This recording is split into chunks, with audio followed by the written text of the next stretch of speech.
కూడా ఓట్లు అడిగి రానున్న ఎన్నికల్లో ఏ పంచాయతీకి ఆ పంచాయతీ, ఏ మండలానికి ఆ మండలం, ప్రతి ఒక్కరు కూడా బాధ్యతకు తీసుకొని మనందరం కూడా బాధ్యతాయుతంగా ఓట్లు వేయించాలని ప్రతి ఒక్కరిని కూడా కోరుకుంటున్నాను.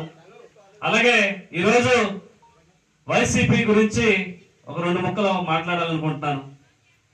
ఈరోజు వైసీపీ అంటే యువజన శ్రామిక పార్టీ. యువజన శ్రామిక పార్టీ అంటే యువజన అంటే యువత. ఈరోజు యువతకి ఈ ముగ్గురికి సంబంధించి ఈరోజు ఈ ప్రభుత్వం ఈ 3 పేర్లు పెట్టుకుంది.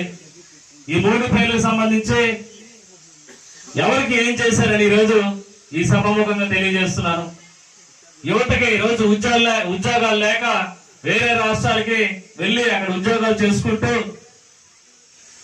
బతికే పరిస్థితి ఈ యువతకి ఏర్పడింది. అలాగే